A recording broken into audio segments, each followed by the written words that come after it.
Alright, welcome back to On Your Hero. We're going to be doing session 3 of the sex surrogate therapy and what session 3 was like for me and the things I went through with it. Let's go. Alright, so session 3 was working on blowjob, orgasm, dissociation, which we talked about in session 2. So, let's get into this. So this session, I was ready to learn and ready for the next step in the process, which was to work on not disassociating myself from the blowjob and to look at my sex surrogate therapist giving the blowjob and watch as it is happening. That's the goal, and I thought I was ready because I previously practiced just that. So the sessions start with my lady talking to my sex surrogate therapist because of the email I had sent using the word love instead of the words liked and enjoyed. After the talk, my lady left more comfortable with my sex surrogate therapist. After my lady left, it was time to start the session with me taking off her clothes and she taking off my clothes. Later I learned from my lady that this is supposed to be some type of romantic thing from the movies, but it flew right over my head until I was told about it.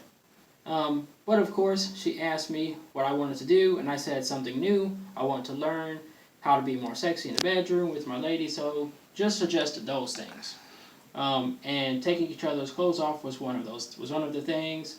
I said, okay, let's do that. As long as it keeps things sexy, I'm thinking. I was able to get naked faster this time, and I did not stall for very long. We did the same things, but at a faster rate. We kissed, laid in the bed, snuggled for a bit, rubbed each other's bodies to ease the tension, which worked. This part went on for a while. I just don't want to bore you with the same information as last session. Okay, so now came the blowjob part. I sure thought I was ready to watch her give the blowjob, so before she gave the blowjob, she told me the same thing. Don't ejaculate in her mouth. So I just warned her that I can't help it, and I cannot stop myself from ejaculating once it starts happening, and that I really cannot stop it or tell when it's coming. I mean, kind of I can, but what am I going to be able to do? Because by the time I notice the sperm is already on its way, and my body tenses up, so it's not like I can tap you on the shoulder or something. So she told me it's okay. I'll just pay attention for you to come, so I will not have to worry about it. So I wouldn't have to worry about it. So this eased my mind and helped me to feel okay with ejaculating. So as the blowjob was happening, I looked away by instinct and disassociated myself from the blowjob. I just looked away. I closed my eyes and I looked away. Okay. So then she reminded me to look, and when I looked, seeing her giving me a blowjob with her hand going up and down like some women when they give blowjobs, like they sucked on the penis and they also jerked their hand. Okay, so I flashbacked when I saw that, because I flashed back and I see my molester for a quick second doing the same thing, using his hands to give me a blowjob or a hand job when I was 12 to 17, through those years. My molester used his hands with lotion and gave me a hand job so bad my penis would be swollen and it would hurt to pee and it would hurt to touch. But I snapped back to the present moment and forced myself to watch her give me the blowjob because I'm supposed to be working on this, so I forced myself to keep going. I paid attention to everything that was not a man, like her smooth skin, her woman lips, with the red lip gloss, her long hair, her boobs, her feminine soft hands. But in the end, it still wasn't enough. Okay, my worst fear had already been realized, which was that if I looked at her giving me a blowjob, I would see something familiar to what my molester did to me. It was already too late. Nonetheless, she told me to focus on the feeling, so I did, and I watched her, and I was eventually able to orgasm eventually. There was still some time left, so I wanted to show her what I did for my lady and figure out why it only tickles when I lick the vagina. So I started the same way I do for my lady. I kissed both inner thighs leading up to the vagina, and then I licked the clit. So my therapist said, okay, that's good. At least I remember where the clit is. And she said, it feels nice when I lick the vagina, and she does not see me needing to work on that area. But she also said the wetter the better, because I was worrying too much about too much saliva down there or it getting everywhere. So I learned that more saliva is a good thing when licking the vagina. Then I wanted to show her that when I lick my lady's nipples or suck on her boobs, sometimes she says I am doing it on the side or I'm doing it different. When to me it feels like I'm doing it the same way, but when I do it when I do it, my lady is able to orgasm this way by playing with herself as I suck on her boobs and lick her nipples. So my sex therapist said, okay, let's try that and see what's wrong. So I lay my head down next to the right boob, or the boob on her right side, and I licked the nipple and sucked on the boobs. This is where I learned that she likes me to create this sucking motion just on the nipple. I also started to suck in my saliva by habit. It was a it was a bad thing, but she said it's okay. Do not worry about the saliva. I also noticed she had larger nipples than my lady and smaller areola, like the area around the nipple is real small, which is interesting. The weight of her boob also feels heftier. It like weighed more and it felt like tougher, but it was still soft. Either way, I was able to make my sex surrogate therapist orgasm here with licking the boobs and sucking the nipple as she played with herself with some lube. So I had success with this. This made me feel good because it was something I was able to do on my own with no instructions, and at least I have at least one natural technique that works to make a woman orgasm that did not have to be taught to me. This made me feel like I was able to keep some part of being a man inside of me, that some part of me is still naturally a man, and that my Christian molesters did not take everything from me. That part of me is still a man, and part of me can use that manliness in the bedroom to make a woman orgasm, so at least a part of me is not broken. That I still have some natural part of being a man that's not broken. That I can do something on my own without having to be taught. The timer went off and it was time for me to go home and the session was over. We were waiting for my lady to pick me up. And as me and my sex surrogate therapist was waiting, she just did something small, like she threw her leg over mine and we talked about the session. And she said, one of the key things I said, which she made me say it twice, was this. I said, I know what I want, but I don't know what I like. So I have to figure out the things that I like. Now, the after effects of the session, I ended up crying later because I just couldn't handle the mental strain of watching her give me a blowjob with her hands because of the image of my molester doing that in the past, and I was stressing over that. My lady ended up having to hug me and calm me down and let me know it's okay because it's a woman. She reminded me, okay, it's a woman, it's not a man. But I could not get over the fact that of the image of my sex therapist using her hand and jerking me, and at the same time she was giving me a blowjob. I mean, that was just really affecting me. It was at this point I realized things are about to get real mentally stressful, because if I was having a hard time with this mental image and this flashback, what about my next session? My next session, I'm supposed to be doing actual intercourse from the back in doggy style fashion. And I have already tried doing this position with my own woman, and my lady always sensed something was wrong and suggested we just do the spooning position, which we pretty much stay in that position. I'm guessing because she fears other positions might trigger something. But the problem is, when I'm in the position, I'm afraid I'm going to remember something I don't want to. For instance, one time my molester had my pants down and he was behind me, and I was so terrified and scared of the pain if he tries to penetrate my anus that I took a wire hanger and I was hitting him with it. But I felt a huge hit on the back of my head and I blacked out. The only thing I noticed is that when I went to poop, there was like blood in my stools, but I disassociated anything about there being blood in my stools having to do with anything that happens to what my molester did to me. So I also noticed I was missing time. There is a section of time I don't remember, and I don't go looking for it either. So whenever I'm behind my woman, I feel as if I'm an evil person. Like if I'm in a dog style position and I'm penetrating, I feel like I'm an evil person, or a bad person, or I'm doing something bad because of that situation I just told you about. This is what I'm so afraid of for my next session, since I will be working on the doggy style position for session 4. But I will do what I have to in order to reclaim my sexuality as a man and be a full man and know what I'm doing in the bedroom, because no matter what woman I'm with, I want to be sexually healed from this trauma and know what I'm doing and to be able to explore new sexual things and try something interesting in the bedroom sexually without having any issues. I want a better sex life, period. Therefore, I continue to follow the process, even if I have to go through the hard stuff. I want to be healed by completion by the end of this whole process, so we won't know about session 4 is like until I'm through with it, and I haven't got to my appointment yet. So That's all I have for right now for session 3. So you mentioned that your surrogate orgasmed. Did you happen to tell your significant other about that? I don't know, probably. I don't know. We argued a lot whenever I bring stuff like that up. I don't know. I'm not sure. I usually tell her everything. Okay, so you don't really remember if you did or not. You just kind of... Yeah, I don't know. I was so worried about the hand job thing and the image. I don't know. I tell her everything, and even if we argue about it, I don't know. I say everything. I mean, I was successful there. I felt like nothing was wrong with me there, so I guess I just didn't say anything, or maybe I did. I don't really remember, because when arguments kind of blur together, or disagreements, we disagree a lot.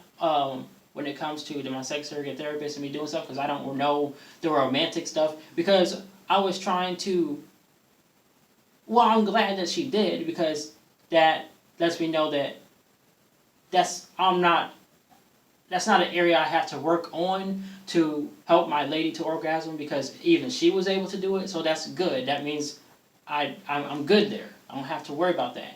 So how do you think other people would feel about the fact that you got the therapist to orgasm? How do you think other people would feel if they feel that you're in a relationship and you got somebody else to orgasm? Do you think they would see that as being something that's sexual, that is linked to a relationship? Well, all of this is sexual.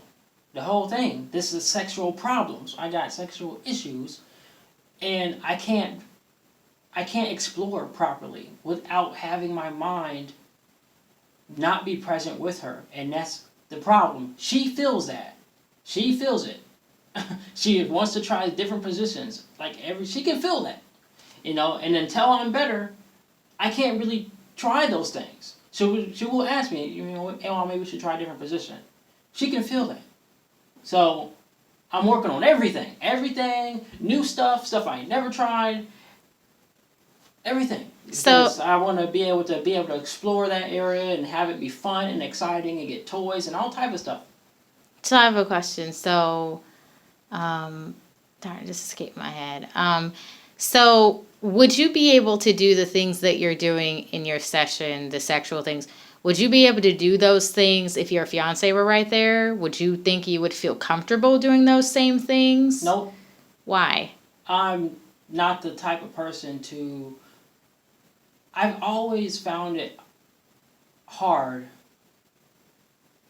Okay, even when watching porn, okay, just say my lady's on her period, and I need to...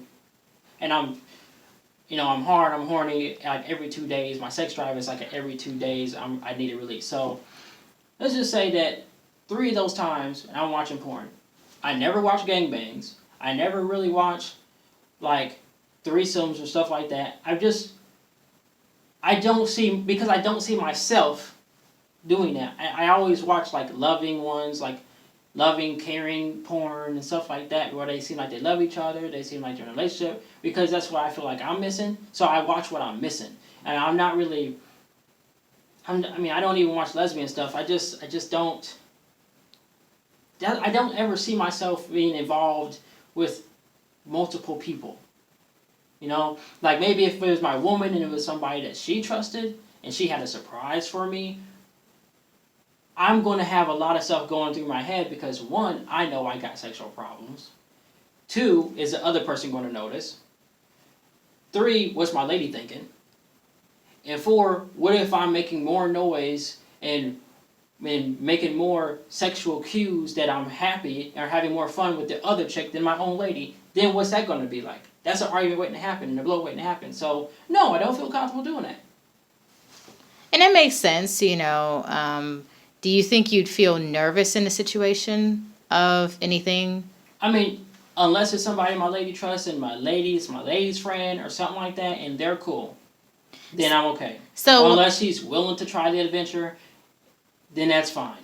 But I'm going to have a lot of stuff going through my mind, because what if her friend wants to try this and try that, and her friend's going to realize something's wrong with me too. It's not a so it's not really directly towards a threesome, meaning like if let's say you have your session 4.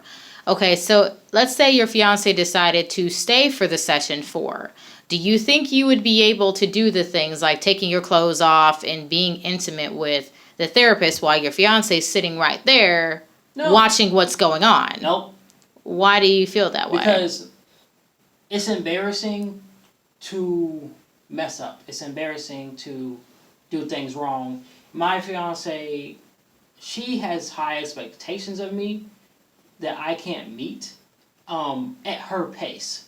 So I'm not a just go get them, go do it type of person, which she expects that I might be. I am with exercise and calisthenics, but and computers and stuff like that, but I'm not. I'm not like that in the bedroom. She has her mind is different than mine.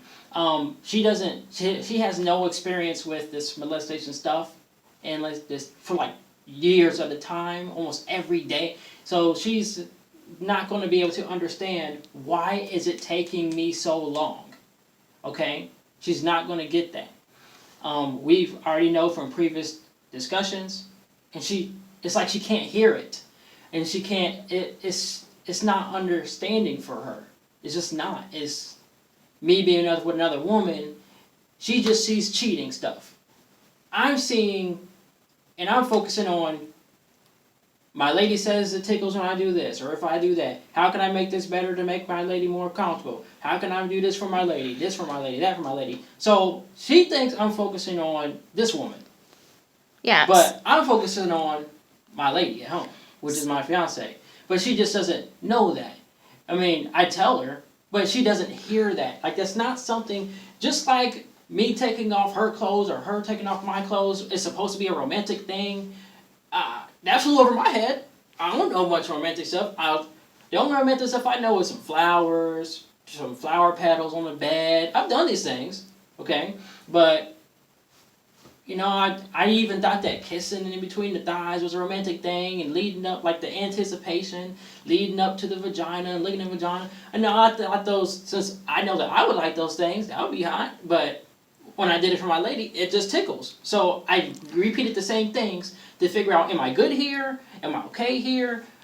You know, because when I did make my lady orgasm that way, sometimes I do it right, and sometimes I do it wrong. So boom, I wanted to get that fixed. Licking the clit, it only tickles. Boom, I wanted to get that fixed. Any problem I have with my lady in the bedroom, boom, I want to get that fixed. So okay. Because I don't plan on being with anybody else unless she decides, you know, we grew apart, we got different ideas, or she decides to have a kid now, or get married earlier than I'm willing to, stuff like that. So a question is, if you're having someone that you're working on sexual stuff with, like you're doing it to heal from your past, so do you think, and some people might be wondering this, I don't know, but so if you're working on, you know, getting through healing of your past, then some other people might ask, well, if you're able to learn new things and stuff, then shouldn't your fiance be able to go and work with a sex person that is a guy and work on things that way? And do you think that would be fair? Yeah. If she's working on it with a guy and then... Yeah, that's fair. I mean, I don't know what... My lady hasn't told me everything. I don't know what traumas she has or is hiding or hasn't had. I don't know. And maybe she wants to get those fixed in secret because she realizes she doesn't want me to react like how she reacts to the stuff that I'm going through. Maybe she doesn't want me to react the same way. So it might not be something like she's going through traumas, but it could be something where she's feeling like if you're practicing techniques with somebody, then she can do the same thing with another guy. It might not be necessarily to go and fix something. It may be more so for her for experience. Well, so that way it would, so in her mind, it would be balancing it out, because if you got the therapist orgasm, then it might feel justifiable to her to say, okay, well, you know what? I can go get experience with somebody else.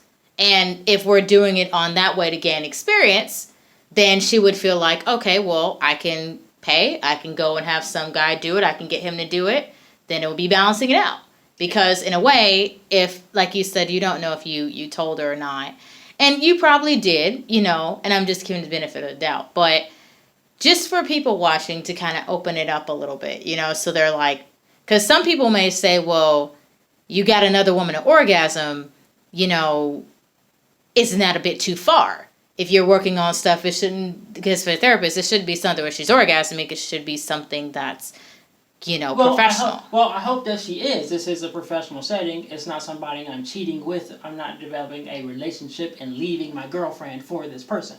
This is being paid for, and I better be getting the job right. And I hope she's orgasming, because I don't want to leave knowing that I'm not able to get that to happen. The whole point is so that I can get my lady to do that. I need to develop techniques. If it works for her, then okay, great. Then I have a starting point or somewhere in my mind of what I can try that it works for one.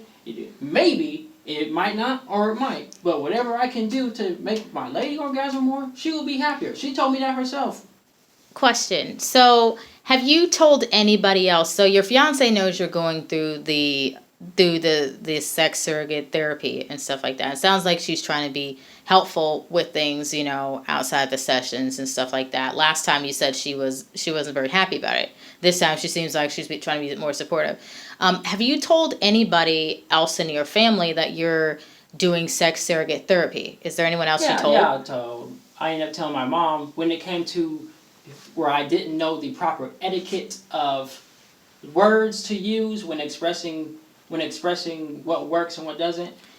So I ended up reading that email that you, I think in session 2, went to my mom's house and told my mom about it. My mom thinks I'm being hypnotized and things like that. She thinks it's like something off of Get Out, where you take the cup and you do like that. That's what my mom thinks. So do you think your mom sees it as, do you think your mom thinks that the therapy you're doing, does she agree with what you're doing, or? No, my mom thinks it should be hands off. But the problem is, I wasn't hands off for 5 years. These things happened for real. Okay. And the thing is that when I'm having sex, I'm not hands off. Hands off is when a woman is always saying no and denying you all the time. It's hands off then. I mean, I'm going to be kissing, I'm going to be rubbing, I'm going to be trying different positions. I like to explore that area. I don't know, make it feel better, make it feel more fun. Better than what was happening to me, basically. So you said your mom doesn't agree with it. So would you say your mom is old-fashioned, like thinking that it should be mostly... You know what? I don't know. I'm here, and I have a mom. My mom was sexually active with multiple guys, so not by just my dad. So she already told me that when she was hot and she was in track, she had multiple guys. So my mom was active. I don't know what trick she did or what tricks she used or what toys she used. I don't know how advanced my mom was. I was even told she did it in the car once. Hey, I'm not trying to put all my mom's business out there, but that's to answer that question. So your mom, so you mentioned hands off. So to you, when you say hands off, what do you think your mom is meaning? My mom means you talk to a counselor, which I've done that part. I've got the techniques, boom, done. But that was for my physical abuse. This is sexual abuse. If I talk about it, what is that doing? And no memories is getting overwritten. I'm just talking about it like I'm talking now. Do you think that you would benefit from doing both the therapy you're doing and talking to somebody also? Like, just so, like you said before, you had a lot of mental strain after the session. So do you think that it would help to have somebody you can talk to that's like a neutral person that's also a therapist that you talk to kind of get your thoughts out about things for some stuff that you think maybe your fiance or your mom or anybody else wouldn't really understand? I got no idea. It's, you either have been through it or you haven't. Well, I've already have experience with what it is like to talk to somebody who has not been through it. My sex surrogate therapist has been through it herself. So we have common ground, and I guess you could say we also have trauma bonding. Plus, we match closer in the love language part, so it's better. Do you think that's an issue that you guys match in a way? No, that's good. Because she can understand me better, which I need that. I need the understanding. So the question becomes, if she's closer in your love language, like second. Her first love language is quality time, which is also my lady's first love language.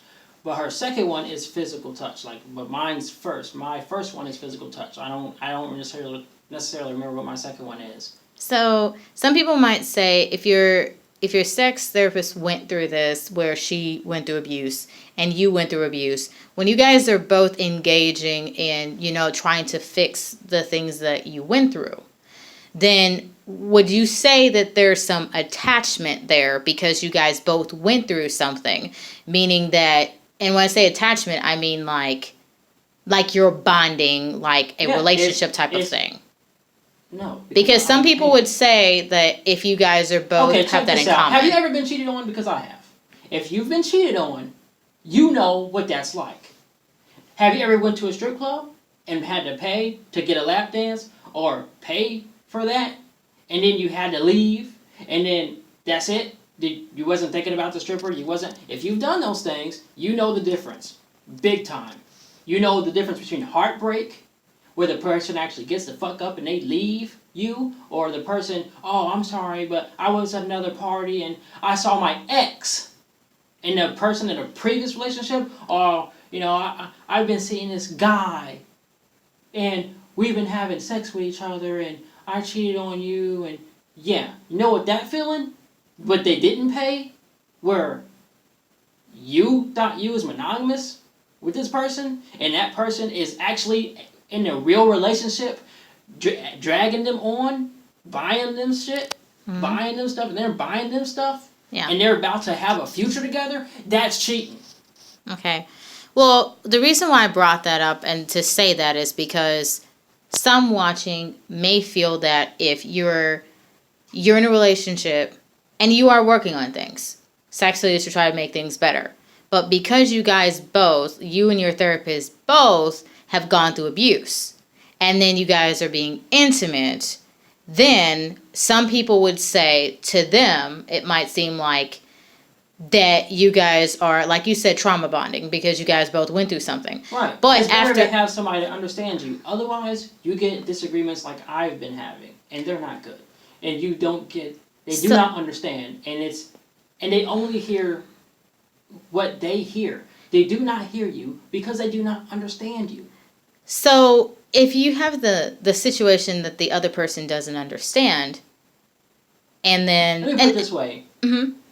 I can never understand the trauma my lady's going through with her mom dying.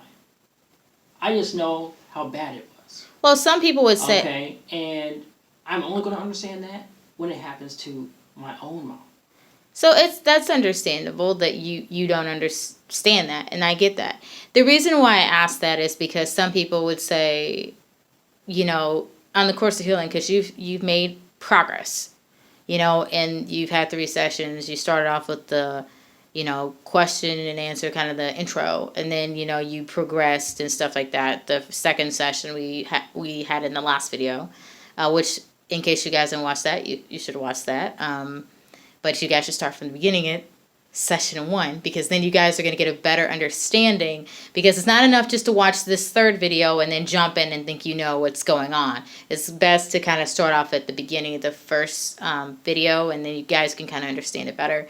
But the reason why I'm bringing up these points about it is because some people are going to be uptight. Some people are going to think, well, if you're working on yourself sexually, then, and you're engaging, like you're intimate with somebody, and it doesn't mean like you mean it in a sexual, like a relationship type of way, but some people might say, well, it makes sense that your fiance would have arguments, because if you're making somebody else orgasm and they're not your significant other, that will pose a problem to them, and that might mean to your fiance it's crossing in a territory that it shouldn't be, because if you've been in a long-term relationship and this other person, and it might not be enough to say that the person doesn't understand. It's just that they're on the other. It's like they're not seeing what's going on. Only thing they know is that from what you say, they say, well, I'm working on this. I'm going, I'm making progress. And they might be seeing that.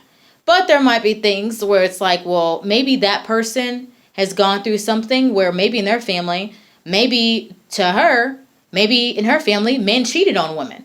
And because they did that, she's carrying forth, how people say generational curses. She's carrying through this stuff and seeing where men, were dogs. They went and cheated and shit on women. And they did it. Right. So then she may feel like, well, damn, he's going and he's, on her side, she's thinking, well, he's going to sessions to get better. But then hearing about an orgasm, that's something different, because she's like, wait a minute. Is this something where he's really getting healing, or is this something where he's just using it as, as a lie to kind of, to do something, because not because you, but because she's seen other people in her lives that are female that are hurt. Well, did those men pay? Were those men paying those women for therapy? No. They weren't doing that. It's just because, on that end, they was developing a real relationship outside of their real relationship. They was cheating. Yeah. See? And did the women have knowledge? Did they tell the women what they was going to be doing? No. And was it their woman's idea for them to go do so? No. That's cheating. So the reason, and I just bring that up because there's females, and and I'm hoping that this isn't just watched just by females or just by men, but I hope it's watched by men and women too, to give both a perspective. But I know that there's going to be people who are going to say that they're going to kind of have their feelings about it and say, well, you're going too far with it. Everybody's different, and put it this way. I'm not the type of person that can have an open relationship. And they're out there right now having an open relationship, having real sex with other people, having real relationships with other people besides their one person. And that's a real thing. And they're doing it right now. Me, I can't have an open relationship. My relationship is closed. And my subconscious mind is always giving me dreams about my lady leaving all the time. Even before this. Because why? Because my significant other, my lady, has only been with one partner too. Me. As far as I know. Okay? So, yeah. If she wants to get experience with a guy and get experience with how to give better blowjobs, how to be more comfortable with herself, maybe it won't tickle the next time I go down there and decide to lick the vagina. Maybe she can tell me where to lick properly on her boobs or whatever, so she can orgasm in different ways. Maybe she'll learn how to squirt. I don't know. But it's a lot better than me finding it out when she's developing a real relationship with other guys, or going to clubs or going to bars and finding real other guys who want to have a relationship with her too, or marry her, or get her pregnant, and all this bullcrap, and want to take the condom off and insert it and give her a cream pie, and I got to worry about all this extra stuff. It's better for her to go to one person who I know who it is, another person, the guy who always wears a condom because it's his job, and then he stays safe. So, and he doesn't mess with anybody or anything. He doesn't do anything to get any diseases. He has all the experience from what different girls said that they liked and things like that, and he can show my lady those things. It's better than her in the ultimate end leaving and getting experience out there in the world with a whole bunch of other different guys getting experience. Do you think that there is a problem with there being sex therapists out there or sex surrogates? Hell no, because I'm not the only person that this happened to. It happened to my sister too. And unfortunately, we took, I didn't put out for a long time. I mean, I didn't put out for anybody. I had girls coming at me, they wanted to take my virginity. I did not put out. And all my high school years, there was a lot of sex I could have had, but I just didn't put out. Okay? Now, it was opposite for my sister. Okay? She was already sexually active already. With multiple guys already. I wasn't. Everybody thought I was, but I wasn't. I held back. I had a friend that was trying to get me in the bedroom. No, I wouldn't do it. I had a girl that would say, "Oh, come back here. It is backstage." Nope. I wouldn't go to their house alone. I couldn't do it. I did not want my virginity just to be taken. I just wanted to lose it for no reason. I mean, I can't do it. I just couldn't do it. Do you think that if you had never gone through the abuse and molestation that had happened to you, do you think back in high school, do you think you would have took advantage of having sex with the girls that offered it? Do you think that that's something? I probably would have. And I probably would have had a whole lot more experience to give my woman today than I do right now. With less trauma, I wouldn't have that. And my lady would probably be happy. I'd probably come up with all types of stuff, being comfortable, confident, and she wouldn't feel this vibe that this position isn't working. So that's good, actually, that you're, that we're progressing and getting further with it. Do you think that with people finding out more about sex surrogates, like people seeking out people to help them with like abuse and trauma they've gone through? All I can say is it's working for me. So, as far as overriding the memories, I go back to remember my molester be on top of me, and it's overwritten. It's a woman now, but it's only overwritten. It's not erased.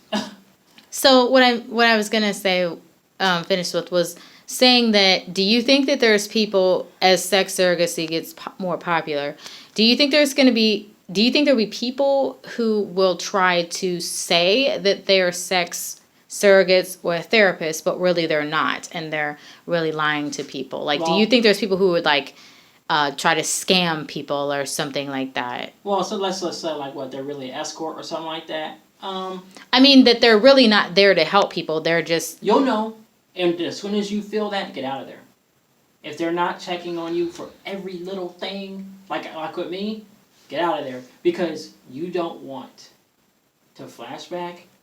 And you don't want to have to email them only to find out they did not care or they don't care about you. You're going to be, man, you don't want that. You're going to be so hurt and left alone, and you're going to feel like you was making progress and now it's just cut off, and you're going to feel like you finally found help in that area and now it's just going to leave. What's up with that? And then you're going to be searching elsewhere, and you got to find out that the only person that does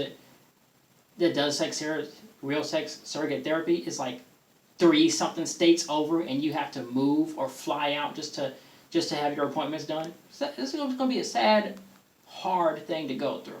do you think your sex surrogate, a lot of people probably don't know what it is that she looks like. You mentioned that she was 40 years old, and what does she look like? I mean, White. People don't really know She's what white. she looks like. She's got blue eyes, got long red hair, red brownish hair. It goes down to about her lower back. And how tall would you say she is? We're about the same height, actually. But I think she's a little taller than me. So I'm 5'6", so she's probably 5'6.5", maybe 5'7". Okay. So, because I was just giving people a picture, because some people probably wouldn't know what she looks like and everything. Do you think that you would still be able...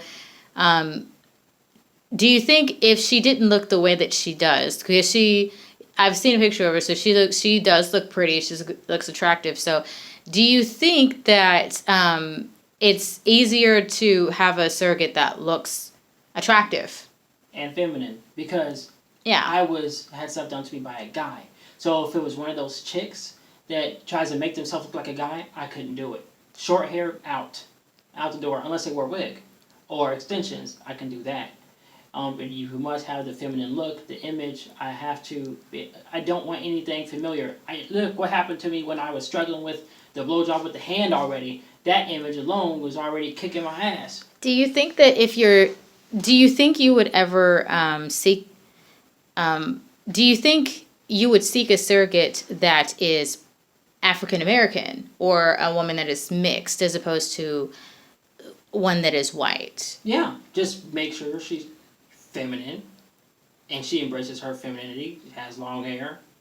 Okay? It doesn't have to be all the way to your lower back, but the longer the better, I guess. I mean, it's beautiful. I love long hair. Long hair is very attractive. I mean, put it this way, the rest isn't going to happen if I can't get hard. If I can't get visually stimulated, there's nothing's going to happen because my penis isn't going to get hard. So I can't do the rest of the stuff because I can't.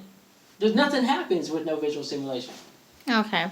So we've kind of gotten a little bit more into it. Now I know probably session 4 is probably going to be a lot more intense. It's like we said in the last few videos, this is not content. This is not, this is grown up material here where we're talking about real stuff. This is not a joke or anything.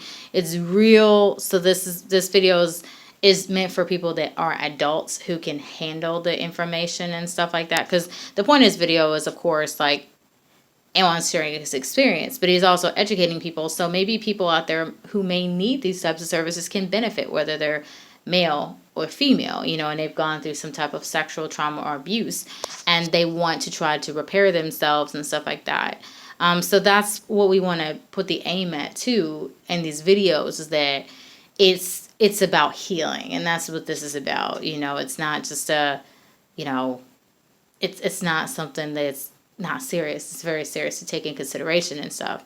And the fact that, kids go through abuse, that's never okay, and that should never happen on any form. If you guys are wondering if me and my lady are going to end up staying together after all this, probably not. I kind of prepare my brain for not, because it's baggage, and it's hard baggage, and at some point she's going to want a fresh start with no baggage. I don't blame her, but plus, I don't want kids. She's a woman, and her woman's calling to have a baby might pop up sometime in her life. And so, I'm prepared for that. It's called growing apart. And, this is all hard stuff. And I'm pretty sure when she decided to first talk to me with her boyfriend, she didn't sign up for this. So this isn't something I can loom over her head and tell her to deal with it. Oh, you gotta accept me for me. No, she don't. She don't have to accept me for me. She can accept whoever she wants for who she wants. There's a difference between a person when they say, I need you, or I want you in my life. Either they want you in their life, or you need them. Either a person that's blind needs a service dog to lead the blind. A person with sight would want a dog. They just want that dog to take care of it, love it, make it a true champion or whatever.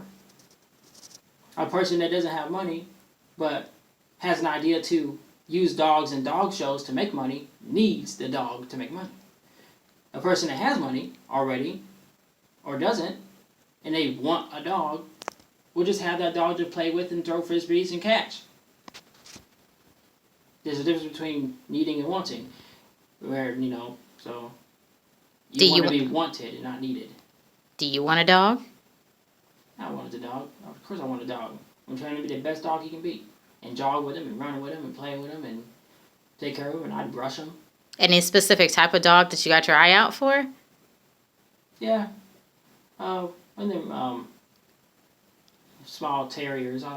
They seem to be cool. They look like a pug kind of, but they're small. I don't know if it's a French bull terrier. I'm not sure. French terrier, I think is what it's called. It's usually a black and white dog with little pointy ears, and he's small.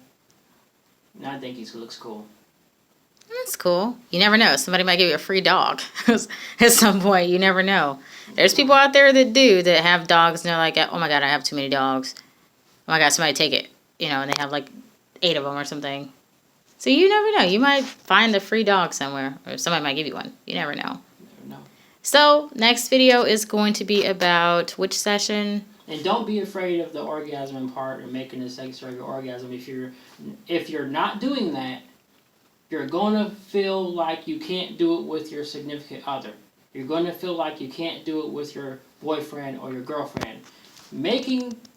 Being able to keep going and finding out the time and finding out the position, because let's face it, I've been in good positions with my lady when we're having sex, and I move the wrong way, and then she can't orgasm. That's a bad thing. Or I get close, and then she gets pissed because I moved when she was this close to orgasm. So learning how not to move, learning to keep going with somebody that will not get frustrated with you, like a sex surrogate therapist, where they're there to work with you. They're not getting mad. They're not getting frustrated. They're there to take the time. They won't, I'm done. Or if they accidentally, let's say they're giving you a blowjob and accidentally, bite you, or they use their teeth on accident, and you say, that hurt, could you try a different way? They won't say, it's not working out, so I guess I'm done giving you a blowjob. No, you're with a sex surrogate therapist. You paid. You're for that hour. You're still working on it. If you have a very, very extremely loving person who's head over heels about you and is willing to work with you on everything, then good for you. You got that type of person. Okay, I necessarily don't.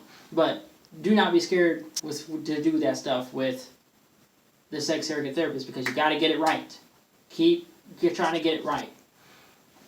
So, Do you think it'll be a long time before you will be? How many sessions do you think it'll take you to get to where you want to be? My lady says it's probably going to take me 15 or 17. I think maybe 10. I'm not sure how many positions there is, but I'm willing to. Look, sex has a lot of sex toys. There's a lot of kink. There's so many stuff I haven't tried that it's going to take a while. And when I say a while, I mean probably probably 10 sessions. I don't know. I'm thinking that I'll have breakthroughs, but I am having them, but I'm also having distress. So I really can't say for sure because I've already had to repeat trying to orgasm and not disassociate myself with orgasming with the blowjob. So this next one I might have to repeat. I'm not sure until I'm able to orgasm with it and be totally let go, totally be present in the moment. My lady is going to always notice that something's wrong every time until I get it right. So, would you say for people who are going through, people who are going to be starting sex surrogacy, or maybe people who are, do you think that they should do you think they should kind of keep things need to know with other people? Like, do you think they should only keep it to themselves that they're doing it? Or do you think they should tell friends or I would say family? Or do you think they should just keep it to themselves, the sessions they're doing? Or do you just think they should keep it to people they trust, basically? Look, put it this way. I'm going to answer that question. If your boyfriend or girlfriend has ever lied to you more than 3 times about giving you head, eating you out, giving you sex, if they've ever lied more than 3 times, don't tell that person. Don't tell them. They don't like having sex with you as much as you think. Okay? So if they are not gravitating towards you all the time sexually or lusting after you, don't tell them. So you mean so they should keep